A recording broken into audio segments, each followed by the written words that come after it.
It feels good to be back. Back in front of the camera and back with you and back with me and back. So yeah, it's September and it's 2020 and out there, yeah, it just feels like insanity.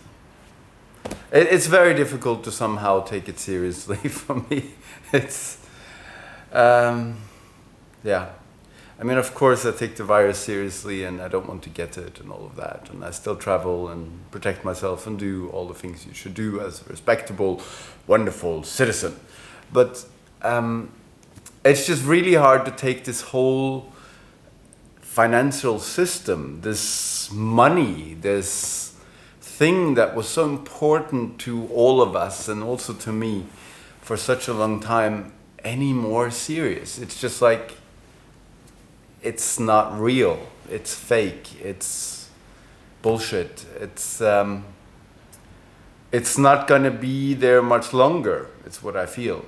It's, maybe I'm wrong, I don't care, but it's just very hard. Since I have the means to not go work for somebody else every day, I work for myself and for my clients. It's a huge privilege and it gives me freedom to lie on the floor a lot. And that is a thing that I do a lot right now because there's just so much energy flowing through the body. It's, it's crazy. But you know, if you would watch me during one of my sessions like that with myself, I'd probably say that this man belongs somewhere where they deal with people that are like that.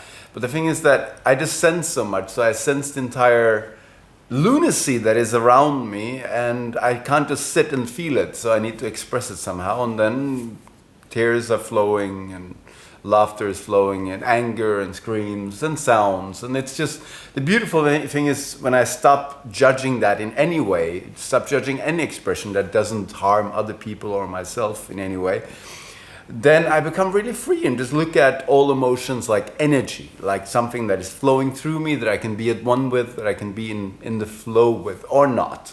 So for me, it's basically a question, are you allowing, am I allowing my feelings, the energy and emotion to flow through me, or am I blocking it because I'm judging it somehow? So in that sense, when I'm in that state, I'm also way more open for channelings. And this happened this morning. I woke up and it's just something me says, no, I don't want this anymore. I'm just so fed up with this bullshit, this blah, blah, blah. We need petrol cars to drive. We need a financial system based on slavery. We don't need that bullshit. And then you may ask, how? You know, how? We don't have any technology. Well, we do. That is the whole point, that we do have technology that has not been released yet, but it's been fairly well documented by so many people that have been to secret space programs and so forth, that we do indeed have on this planet highly advanced technology that will make all kinds of fossil fuel energy completely obsolete. It can happen tomorrow. And I would be very surprised in 5 years' time if it hasn't happened, but hey, I'm not the governor, I guess. But for me, it just knowing all of that world out there just does not make any sense at all. If we already have medical equipment that can cure cancer and can rebuild your entire body if you had any types of problem, food machines that can create food out of the basic material, out of all things like the elements, not needing agriculture to create vegetables and so forth that would then make food of. No, just skipping that whole thing. And you can go it backwards as well. There will be no litter anymore. I mean, if you're interested in this thing, and I've said it so many times before, please just watch Cosmic Disclosure on Gaia. Believe it or not, but these people are fairly credible for me. I have a big bullshit sensor, and I just go off. It goes off by their ego and all of that, but not by the truth of what they're saying, like Randy Kramer and Emery Smith and so many others. It's just worth listening to, because the moment you open yourself up to that message, and maybe your heart says it's true as well, that moment your perception change. Because from that point on, we are living a lie. And we are, that's the thing I'm feeling. It's hard to get out of bed, because I just feel like this whole thing is a complete lie. And not complete, but the human experience is of course wonderful, and I'm grateful for it. And if it wouldn't include destroying our planet, we could just go on for a while. I mean, it's okay. I can drive a diesel car, it's okay. You know, I prefer not to smell that stench, but okay. But just knowing that we're destroying our planet just makes it no option anymore. But electric cars are not it either, you know? And I feel big discomfort being in a big electronic car like the e-tron, for example. Or I think I've never tried the Tesla, but they are not the solution to me. Big batteries are not good for my health. So I don't have that many options. I haven't been in a 0 point technology vehicle yet, but I'm looking forward to testing that, seeing how that feels for my body. And hopefully we'll have that soon, because to talk about patents of a basketball size device that can give Berlin all the power it needs for a year. 1 basketball per big city. I mean, that's doable. We already have the infrastructure to divide the energy. So then we come into money. What do we need money for? If energy is free, if food is free, or basically can be made out of nothing, all of the different sectors of agriculture, transportation, making the food, packaging, all of that, all of the litter, all of that whole chain can suddenly become obsolete, not needed anymore. That's a lot of employment, a lot of people, a lot of businesses that go out of business, because there simply won't be business anymore in that kind of a society. We'll probably have trade in some way, and maybe we'll have currency, but I'm just trying to explain you the morning I've had, because I was just lying in that frustration and that, I don't want to go up, I don't want to do anything in front of a computer, like this robot. I am productive when I sit in front of the computer, but when I'm meditating, I'm not productive. I have to sit in front of the computer to have the feeling that I've done something. If I don't sit in front of the computer and write something, I haven't done anything. I mean, do you get the gist? So I was lying there in that. And then suddenly I got in contact with beings that I've been in contact with before. And this happens telepathically, holographic communication. From their being, heart, mind to mine. And I've been in contact with them many times before, and it's very, very beautiful. And they are a highly civilized, highly advanced technological society, way, way more advanced than we normal humans in this illusion are.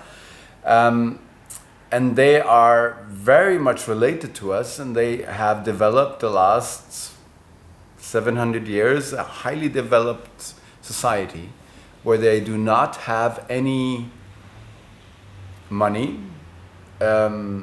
Everything is free, and they were I could ask questions, and they were kind of laying it out for me how their system is working. And it's based on freedom. Freedom to live. You don't have to work, you can participate in projects.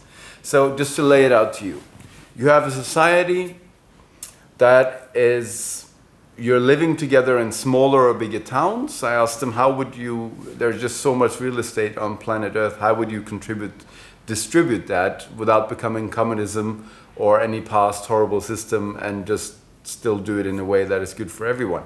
And that's it. Basically, not everyone wants to live in cities. If you don't need to be in a city to have a work, you can work from anywhere. A lot of people will move out of the city just because they don't want to live in cities. So you will spread the people way more out into regions. And then you kind of don't have that much of a real estate problem anymore, I guess. Well, I come from Norway. We have a lot of space, but I think it would be a lot better. So they're just laying this out to me, like a world where you are giving housing. And please, I'm not talking about communism. It is way more advanced. They did not have 0-point technology. They did not have free energy, free food, everything. So if you have all of this technology that allows you to create housing within minutes, zack, boom, 3D printing it in a way. We're already doing this in our less advanced society here. But just imagine like 100 years of development just being here now. Boom, bam, here it is. And we can just 3D print anything we need. At basically no cost, at basically no challenge, just back, bloom, poof, and then you have your apartment, yeah? So there's no cost in producing it, no labor needed or very little. And you can basically create your dream home out of nothing. And instantly, or within days. And then you have free energy, so you don't need to pay for petrol or fuel or any heating or electricity or anything. It's just free. It's just community-based, wow, bam, bam.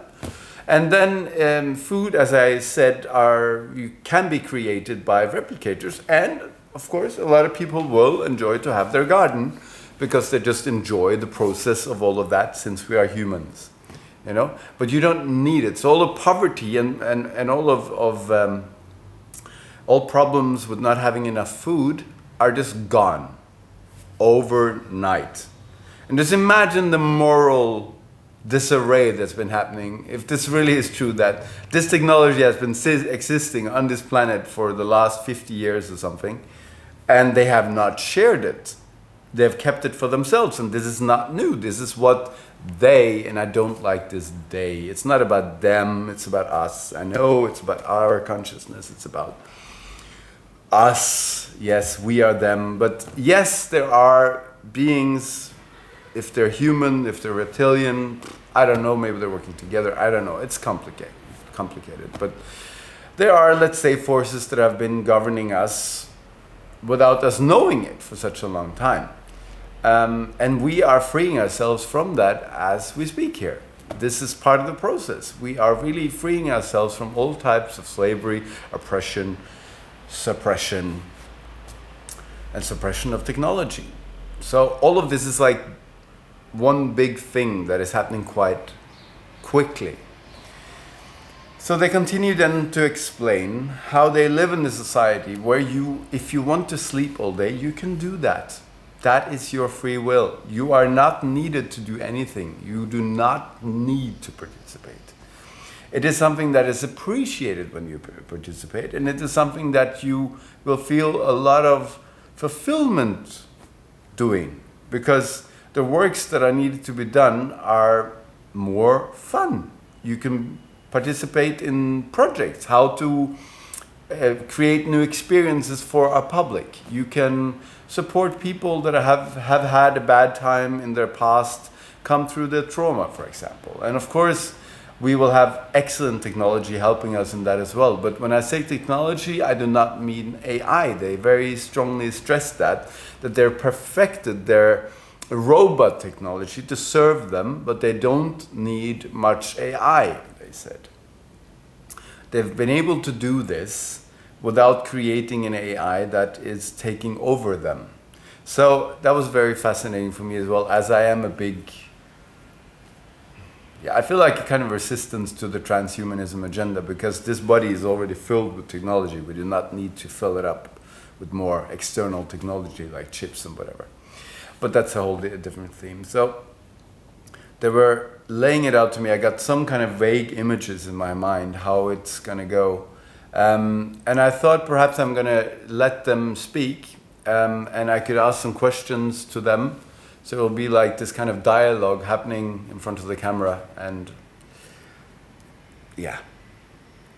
But wait, what more did they say? They said that the most important thing is that the people feel like they can contribute. They don't have to. They don't have to work to live.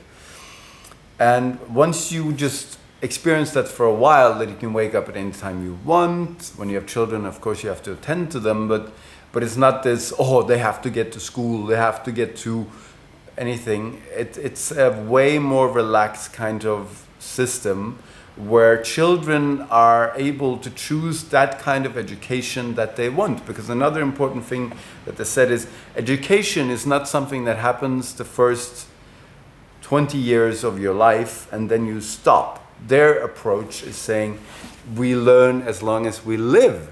So they take it very slowly.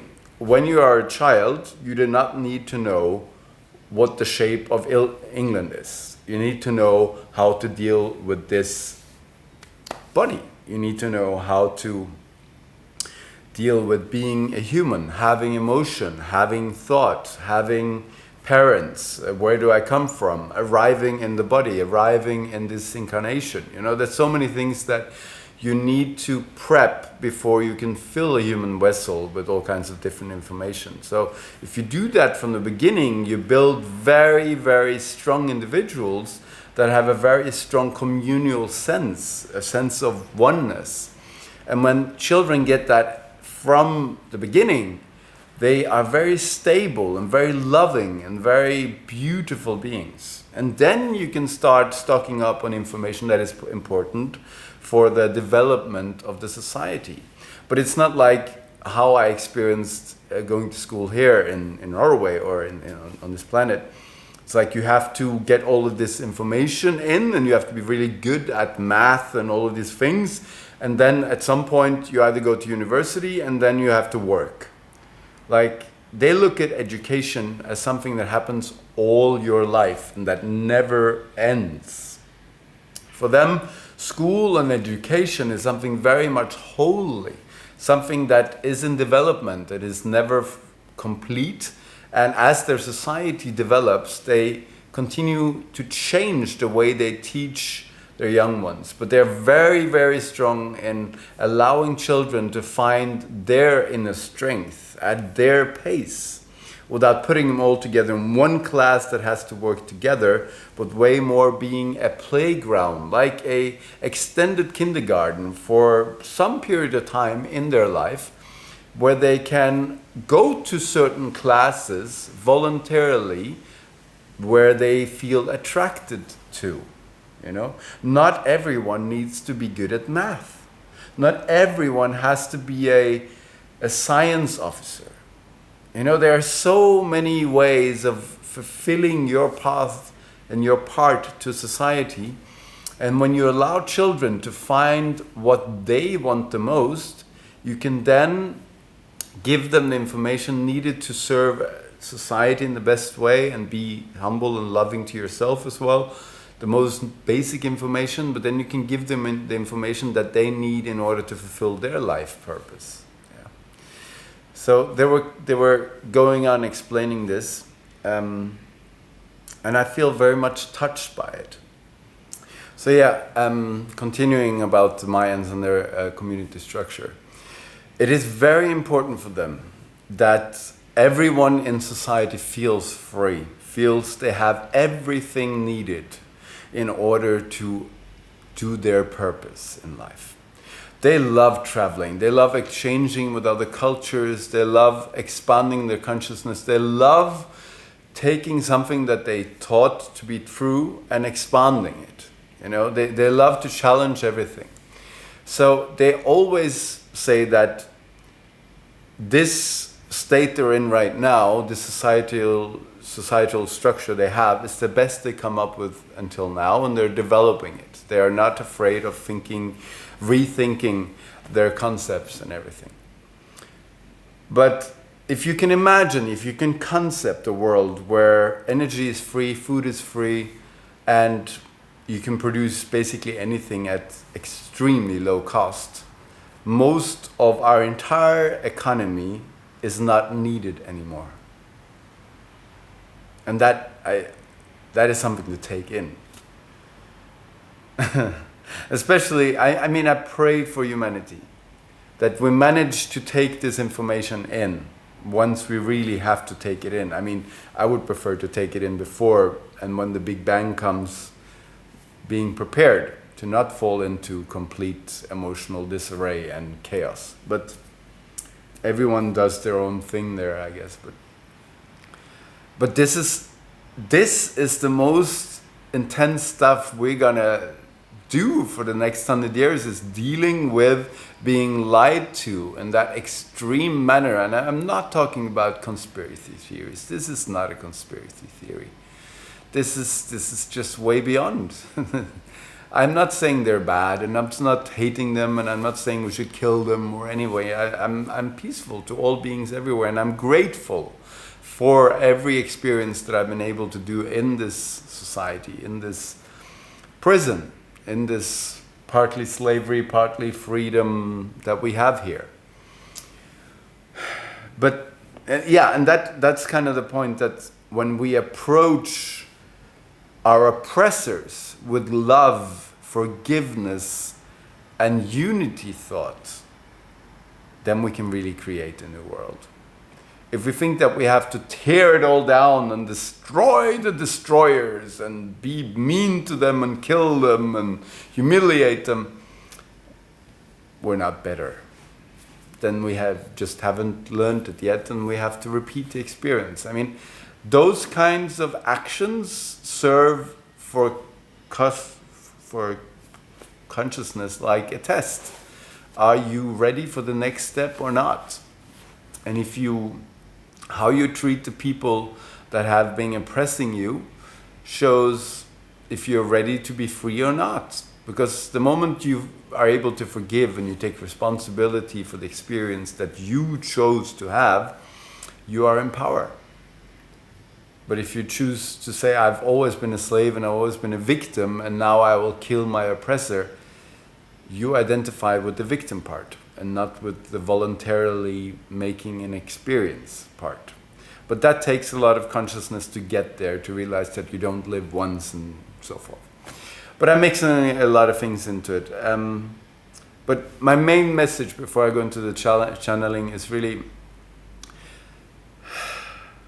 if we can challenge the thought that we need fuel to live, that we need electricity and it's also hard to produce and costs so much, and that we need the entire food production and packaging and plastic and transportation and CO2. If just imagine a world without that, where you can produce the food you need inside your home without vegetables, with the touch of a button. Of course you can grow your garden if you feel like it and have amazing vegetables and be completely in bliss with the beings that live in your garden. But you don't need to. You can. But the food coming out of these devices, they say, are so delicious, just energy-wise, amazing. Yeah, it will change everything. And I'm not saying it will all get better. Of course we'll miss things, but we don't need to destroy our planets, destroy ourselves, and destroy each other in order to be able to live. Because for the moment, we're still fighting for resources. How? I hope you can relate to this from your heart and observe any doubt or any hatred or whatever is coming up, or anger. And I feel with you. May we manage to surpass this big test with love and ease and forgiveness.